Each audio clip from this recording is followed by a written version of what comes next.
Hey guys, it's me, EODGamer here, and today we are back with a fun one. When would you actually use physical MC over fire MC and maybe other future variants as well? Now in this video, we're going to be talking about a few key things that differentiates a fire MC for some accounts that might even find more use for this character compared to the fire MC defensive variant. And towards the end of the video, I'll also be talking about some specialized situations where even if you have many characters, there are some uniqueness in her kit that is going to be very useful as well. If you're interested to find out more about this character that we have all abandoned from the start of the game once we got Fire MC, do stick around to the end. I think you will learn a thing or two as well. Basically, long story short, what makes a physical MC way special than Fire MC? I'll give you like the TLDR right now, the most important point. I think it has to do with the physical element. For those of you who don't know, a lot of bosses in the game currently are very weak to physical element. But in the game, we only have 4 characters as of version 1.1, and I don't think any physical main DPS is coming out yet in the near future as well, if I'm not wrong. We only have Susang, 4-star Han DPS who is single target in nature. We have Clara, which I don't have on my account, who is more of like a slightly AoE damage dealing unit, very strong on her own. And the other option really is Natasha, who's more of a healer rather than an offensive unit. And of course, the person in question herself. She does good amounts of AoE damage, and you can also choose between AoE and physical in the choice, making her also relatively flexible when you are taking her into combat situations. I think the first situation that will make her very unique is in a team of pure physical if you don't have Clara. For example, you have your Han DPS, your single target, you have your AoE DPS here, you have your healer, and maybe you want to run, for example, a character like Silverwolf to give you that physical weakness on the enemy, or maybe you're already tackling floors, which there's so many bosses weak to physical, and you just want to bring a team of 4 physical. Maybe in future we might have a physical Nihility character, Harmony character, who knows. Anything could happen, but that will easily complete like a very nice physical team as well. So that will be the first team composition that I think is going to be very useful, especially if you're up against floors with a lot of physical and you already have Susang built. You could consider this option as well for one of your floors if you just want more physical damage and you wish you had Clara, for example. And the second situation is if you have Clara and maybe you're lucky enough to eventually pull Japat, or maybe with your 300 pulls you selected a standard character like Japat as well. This is a situation where you'll play Clara in one half, you'll play Japat in the other half. Both of them have aggro drawing their kit.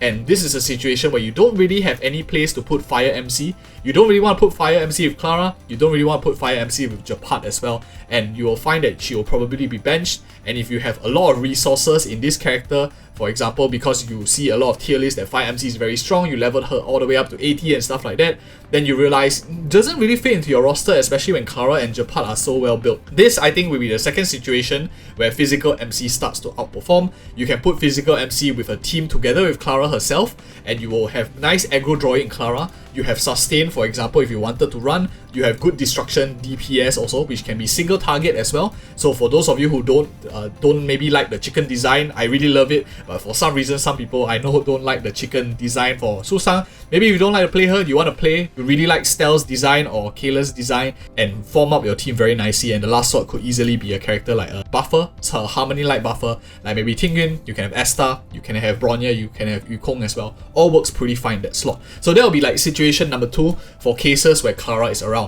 And even if you don't have Clara and you have Japat already, it's a very good reason why you might not need an additional defensive unit, especially in the Memory of Chaos in a defensive buff stage, for example. Like maybe your team has like more damage reduction, for example now in 1.1 we have a lot of damage reduction, especially if you can land debuffs. Fire MC and Natasha sometimes is a bit of an overkill, especially if you don't have the DPS check to meet. You likely will want to run, for example, an attack buffer, a defense shredder kind of unit, rather than maybe 2 defensive units. So that'll be like my second reason, especially if you have Japat. The same logic applies if you have Bailu. Bailu maybe not as much as Japat because Bailu doesn't have aggro drawing, can be played together with Fire MC sometimes. So I think Bailu is like, whatever reasons we mentioned for Japat, take her like one step lower. Because she has a little bit more synergy together with Fire MC compared to like Japat and Fire MC. So that will be the second thing that I want to talk about. And of course, the last tip that I have, this is in early part of 1.1, so I don't have him yet, but well, is a proxy for Luota. If you have Luota, highly likely he's already probably going to be in an offensive lineup. Maybe Luota is running, you're playing him with another character, maybe like Blade, you're playing him with Arlen, or something like that, he's going to give you enough sustain most of the time, especially if you're running an offensive setup. You want to maximize DPS on that set, you probably won't be running Fire MC on that side, which means that you likely can run Natasha on the second side as well. So you have Lota in the first half, Natasha in the second half, and then your Fire MC just feels a little bit out of place, especially if you need to hit that DPS check to get that 3 stars, and you maybe are already slightly more built. You have cleared the floor already, but now you're pushing for more stars. Fire MC doesn't really help you with that, and especially if you're invested a lot in Fire MC for her levels and stuff like that, might not be very useful in totality as well. So I think that will be like the third situation where she outperforms a character like Lota. And the list can go on really. Any strong healer that you can get or strong defensive unit is another reason why you don't need Fire MC in your roster. The reason why Fire MC is like so OP now and everyone is using her and singing high praises of her is because she's so efficient. She's a free character, she draws aggro, she has tons of damage reduction in her kit. But if you have characters like Japat, you have Bailu, I hardly see people running Fire MC and Japat in the same team, and that is something to think about. And if you probably have these two characters and you're not a whale pulling many characters, you might not have so many choices of 5-star DPSs on your roster, making free Eidolon character very useful for your account. Especially if you're saving, you don't have Susang. This is a very strong access to physical damage as well. So that is like the third point that I want to talk about. And now I want to talk about something that we mentioned at the start of the video. It's something that makes Fire MC or physical MC a bit more unique and special, that I think.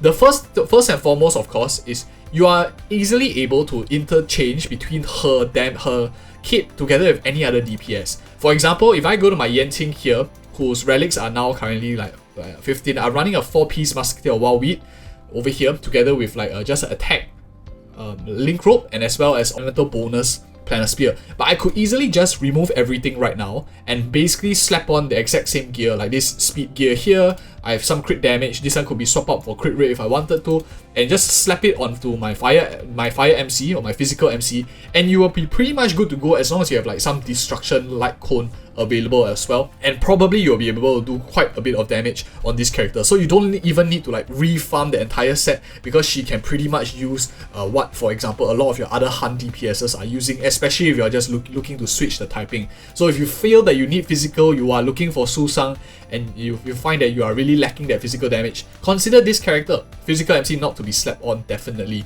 And I think the most unique part about this character that a lot of people, because we only just got her at the start, once we get Fire MC, we don't even bother reading the Eidolon sometimes. We were just too engrossed learning the game and just like dump this character very quickly. Not all of us, but I would say like quite a majority of us, and myself included. I think I also didn't really care too much about this character because of how good Fire MC is, but Physical MC is also pretty useful sometimes. Good amounts of energy restoration in the Eidolons as well, especially if you're fighting monsters that summon those squishy monsters. You break them, you destroy them, you get a lot of energy back, meaning that you do a lot of damage through cycling your ultimate as well.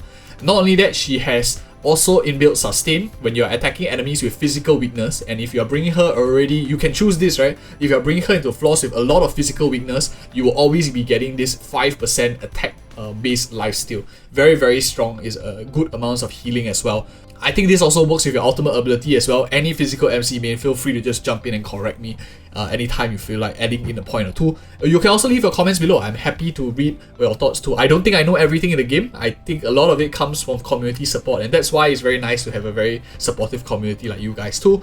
And but anyway, this is Eidolon 2. I think this is pretty good, especially if you're looking for more sustain, especially since if you are running only one support healer like maybe Natasha and Physical MC, then this definitely will do help a little bit, especially when she draws some aggro, gets hit a little bit more, a bit of sustain for herself. And when she attacks enemies with weakness broken, you basically get a free crit of 25%. A lot of people actually sleep on this, because if you are playing her into a physical team, for example, you are entering already like a physical weakness enemy, you likely will have a lot of your characters on your team able to break the enemy's weakness. And if the enemy is weakness broken, your Physical MC is getting a 25% crit rate increase. Your Susang is also getting speed bars, skill point refunds and stuff like that, making them very strong to clear content and basically a physical weakness destroying specialist. And as we mentioned earlier in the video, there are a lot of enemies weak to physical, especially in 1.1 and early in the game right now. So tons of value still. Last but not least, I think this is kind of okay. It's like not too great because her talent is basically, for those of us who don't really remember, her talent procs when an enemy dies is just an attack increase of 14%. When you have, I think at max level it goes up much higher. So a very good amount of self-buffing, which means she's flexible in the sense that she doesn't really need a dedicated attack buffer in the team as well, like Asta or something like that. She's quite independent to maybe combo together with characters that can work with defense down. So you defense down the enemy, she attacks up herself. Works nice with like characters who don't scale entirely off of attack, like main DPSs in future, maybe scaling with HP also. Then you don't really need a dedicated attack buffer on the team because she's quite independent, buffs herself as well. Inflict weakness breaks or defeats an enemy with her Eidolon 6, gets good amounts of value as well. So I think this is something that is pretty interesting. Not only that, I think Destruction Light Cones 4 stars have a very strong one. You have a Secret Vow, which gives a tremendous amounts of damage bonus. So this character practically has attack bonus, has damage bonus from Light Cones as well. Just a few criteria that you need to hit, but super versatile, has sustain in her kit, good amounts of AoE damage and single target damage, energy refund. I think this is a very good character, and I think maybe even I myself slept on this character quite a bit. I'll be doing more testing on her as well, and once I get Lota for example, and that makes more sense because more of us will have more teams that don't really need Fire MC as much anymore, if for people who pull an additional healer or maybe got Jett or as well as Bailu. And if you appreciate such content on the channel, do like and subscribe for more of such future videos. Do check out these 2 other videos I think you also might be interested in if you watched this video to this point too. And anyway, thank you so much for watching and see you in the next video.